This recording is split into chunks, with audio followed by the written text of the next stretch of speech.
My name is Roberta, and for as long as I can remember, I've worked at my parents' tableware store. We sell everything from fancy dinner plates to the kind of mugs you use for your morning coffee. It's a family business through and through. The day everything started to change was just like any other, except for when Mrs. Wilson from the bakery next door stormed into our store. She had this way of busting in like she owned the place. "John," she bellowed, not even a foot into the shop, "I need to speak with you now."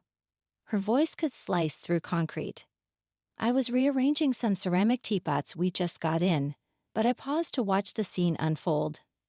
Dad wiped his hands on his apron and shot me a look that said, "Here we go again." "Sure thing, Beverly, what's stirring?" Dad always tried to stay cheerful around her, but you could tell he was bracing himself. Mrs. Wilson glanced around, her eyes finally landing on me. "This is family business, Roberta. Mind giving us a minute?" Her tone rubbed me the wrong way, but I shrugged it off and wandered over to the other side of the store, pretending to fix an already perfect display of dinner sets. I wasn't trying to eavesdrop, but their voices carried over the shelves. "I'll cut to the chase, John. My bakery and your store have been neighbors for years. It's time we think bigger. What do you say to merging our businesses?" Her voice was all business, serious. Dad coughed, a little taken aback. "Merge, huh? That's a hefty suggestion, Beverly. What's got this idea in your head now?" "Not just that," she continued, lowering her voice so I had to strain to hear. "I think our kids could make this even more beneficial. If Roberta and Lucas were to tie the knot, it would solidify the deal." I almost dropped a teapot. Mary Lucas. The Lucas I knew was her son, sure, but he was 10 years older than me, and we barely exchanged 2 words despite being neighbors. I peeped around the aisle and saw Dad scratching his head, clearly in deep thought. "Lucas is a good lad and Roberta's a bright girl," Dad finally said. "But marriage, they hardly know each other." "They'll get along, trust me. Plus, it makes good business sense, doesn't it?" There was a sharpness in her voice, like she was used to getting her way. Dad nodded slowly. "I'll talk it over with the Mrs. and Roberta, of course." When Mrs. Wilson left, Dad called me over. "Roberta, you heard all that, didn't you?" I nodded, not sure what to make of it. "She wants to merge the store and the bakery, and she wants me to marry Lucas." "Yeah," Dad sighed, rubbing his temples. "What do you think?" I know it's a lot to take in. Marrying for business sounded like something out of an old movie, not something I'd ever imagined for myself. I don't know, Dad. Lucas seems nice, but marry him just like that. You should meet him properly this time, see if you two click. No pressure to decide right now. We'll take this step by step. Lucas and I spent the next few months getting to know each other. I found that he wasn't just well-mannered. He had a genuine side to him that cared about the business as much as his mother did, but in a less overbearing way. Our conversations often drifted from business to personal, which made the whole situation seem less like a contract and more like a potential relationship. The wedding planning, though, that was a whole other beast. Mrs. Wilson, my soon-to-be mother-in-law, took over everything, from the cake from her bakery to the decorations that looked like they belonged in one of her display windows. One afternoon, as we were going over the guest list, she barged into the room with a stack of invitations so thick you'd think we were summoning the whole town. "Roberta, dear, I've added a few names to your guest list. People important to our business.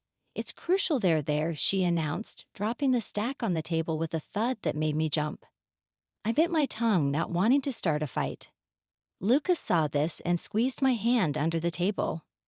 "We'll sort it out, Robbie. It's our day, remember?" The day of the wedding was a blur. I stood at the back of the hall in my dress, feeling more like a prop in Mrs. Wilson's grand business scheme than a bride. My dad came up to me, his smile a little forced. "You look beautiful, Roberta. Ready?" he asked, offering his arm. I nodded, taking a deep breath. "Let's do this." The ceremony went by in a rush, and before I knew it, Lucas and I were pronounced husband and wife. The reception was loud, filled with Mrs. Wilson's guests who talked more about the potential of our joint ventures than our nuptials. The merger was completed soon after the wedding. Both shops were knocked into one big space, with a section for the bakery and another for the tableware. The first day we opened the combined store, Mrs. Wilson was everywhere, directing staff like a general. Roberta dear, make sure those plates are aligned with the pastries. Symmetry sells, she called out across the store. I adjusted the plates, trying to follow her exacting standards. Lucas was in the bakery section, trying to coordinate with the bakers. Make sure those scones are fresh. Roberta, how's it going over there? He shouted over the noise. Trying to keep up with your mom's symmetry mantra, I shouted back, a hint of frustration in my voice. But as weeks turned into months, the workload only got heavier. Between running the front of the store, helping in the bakery, and all the paperwork, I found myself unable to keep up with my college classes. Roberta, you're running a business now. You won't need that degree. This is your life, Mrs. Wilson declared one evening, her tone dismissive as if the matter was already decided.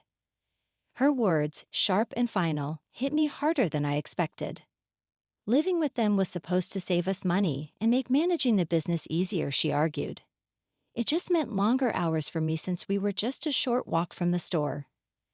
The lack of personal space and constant oversight from Mrs. Wilson suffocated me, making each day harder than the last. What started as a partnership increasingly felt like a takeover. Meanwhile, I noticed something else that troubled me more than I expected. My dad was around less and less. One particularly busy Tuesday morning, as I was setting up the store before opening, I couldn't help but feel the emptiness of his absence. It used to be that he'd be here by now, sharing a joke or two to kick off the day. Instead, it was just me and the clinking of ceramics. That evening, after a long day of dealing with customers and Mrs. Wilson's incessant directions, I visited my parents. The air in their living room felt heavier than usual, like there were words hanging in it that no one dared to speak. Dad, why aren't you at the store much anymore? I asked as soon as I sat down. The direct approach felt necessary. My dad looked up, a frown creasing his forehead. Well, Roberta, it's complicated. Beverly she's taken over more than we expected. My mom chimed in from across the room, her voice sharp with worry. She's pushed your father out, Roberta. That contract we signed, it wasn't just a merger. It's like we handed her the keys to the kingdom. My stomach twisted into knots. What do you mean, Dad? You've always handled the orders and the suppliers. He sighed, his hands clasped tightly together. Not anymore. Beverly rewrote the job roles. Legally, I'm just a consultant now, barely that. I don't have a say in the business I built. Anger flared up inside me, hot and fierce. Why didn't you say anything?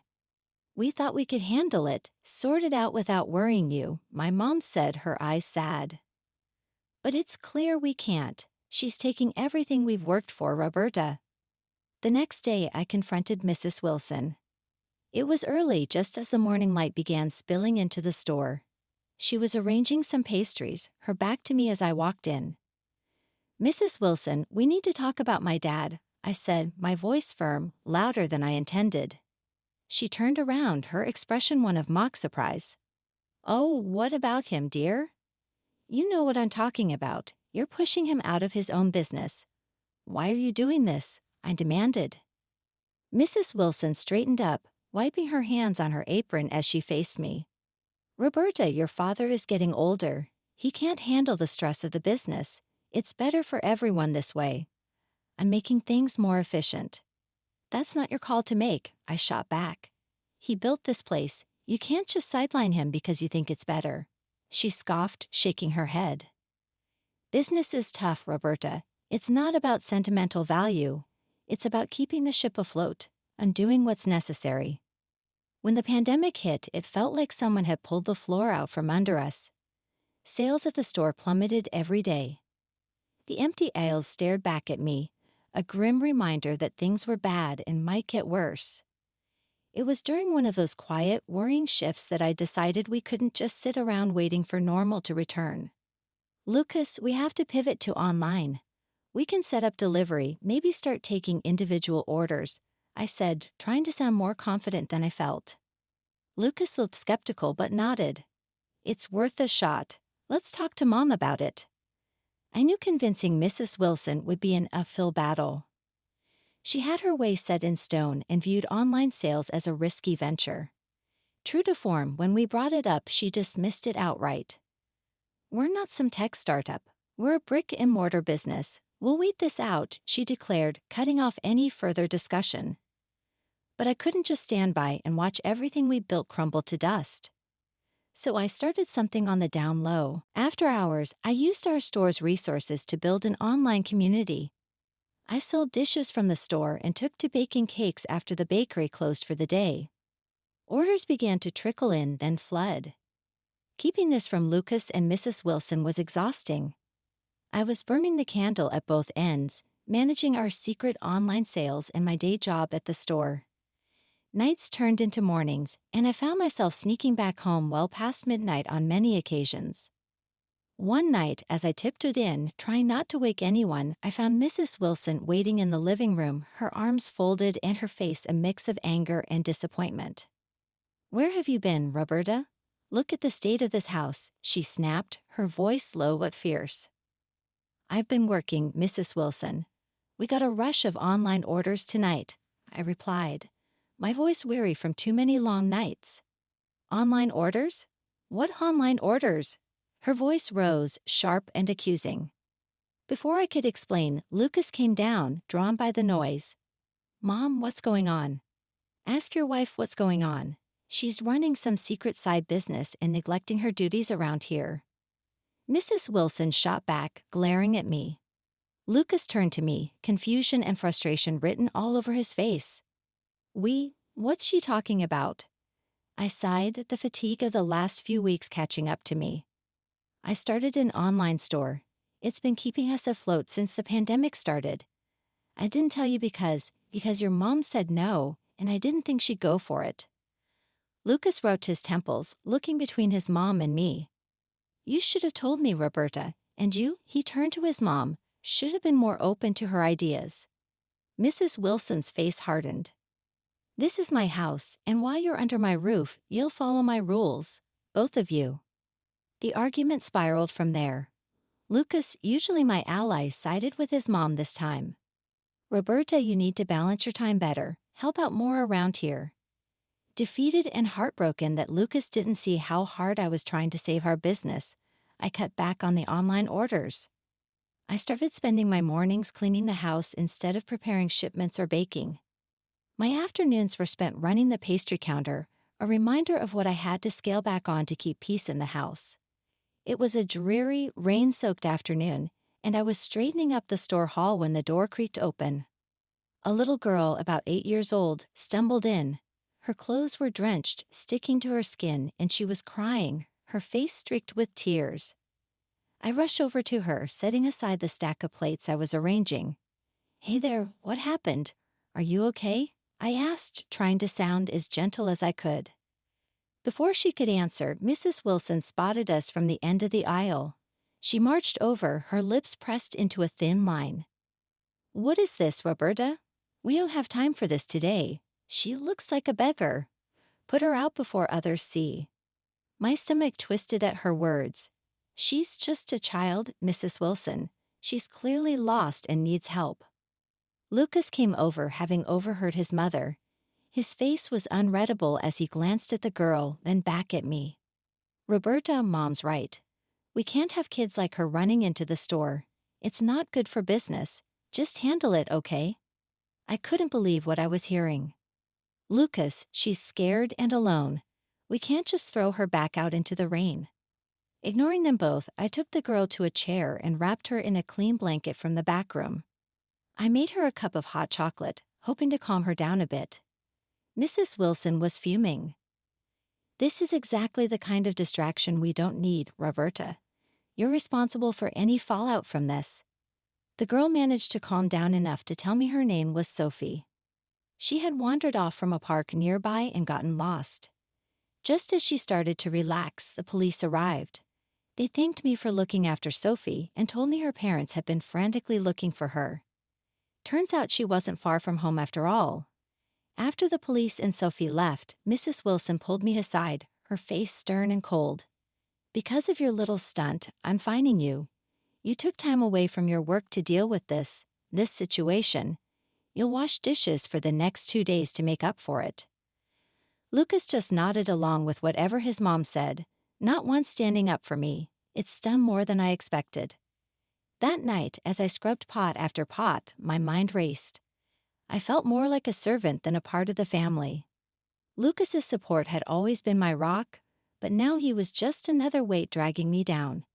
Each harsh word from Mrs. Wilson, each nod of agreement from Lucas, was a reminder of how trapped I felt. It was another ordinary morning at the store when this richly dressed man walked in, looking around like he was searching for something special. I greeted him and asked if I could help him find anything. He nodded and explained he was looking for a high-end tea set. I showed him our finest collection, and he seemed impressed, selecting one of our most expensive sets. While I wrapped up his purchase, he browsed our pastry section and picked out an assortment of treats. The whole time he had this kind demeanor about him, making small talk and asking about the store's history. After ringing up his purchases, he thanked me and then paused, his expression turning a bit more serious. "By the way, I'm not sure if you remember, but my daughter was the little girl you helped out last week. The one who got lost in the storm." I was taken aback, not expecting this twist. "Of course I remember. She was such a brave little girl. I'm glad I could help her." He smiled warmly and handed me his business card. "Well, I'm really grateful for what you did. If you ever need anything, advice or help with anything at all, just give me a call," he said. I looked at the card and noticed he was a lawyer, Mr. Hayes. That caught my attention, considering the mess with the store and the merger. Actually, there might be something. Could we maybe talk about a legal matter? It's about the business my father used to own with my mother-in-law. Of course, he replied with an encouraging nod. "Why don't you come by my office next week? We can go over everything in detail." I took him up on his offer, feeling a mix of relief and anxiety. At his office, I handed him the pile of documents my dad had signed years ago, the ones that merged our family store with my mother-in-law's bakery. He went through them carefully, his brow furrowing more with each page. After a long silence, Mr. Hayes looked up. "There are several significant issues here. The contract has multiple violations that are quite concerning. I think we have a strong case if you want to challenge this." He offered to help me pro bono to make things right. I was overwhelmed but grateful. "Thank you. I'd like that.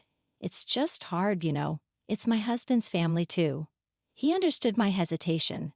"It's not just about business, it's about your life. You deserve to have control over that, and you're not alone in this fight." I left his office feeling a mix of hope and dread. Could I really go against my husband and his mother? But then, what was the alternative?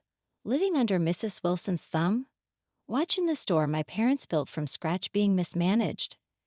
I walked into our house that evening, my mind still spinning from my meeting with the lawyer. I wasn't prepared for the scene that greeted me. The place was bustling, filled with guests laughing and talking, glasses clinking. I paused, taking it all in, when my mother-in-law, slightly tipsy, spotted me. "There you are, wandering the streets when you should be here serving your guests," she bellowed across the room. "It's your anniversary, Roberta. Have you no sense of duty?"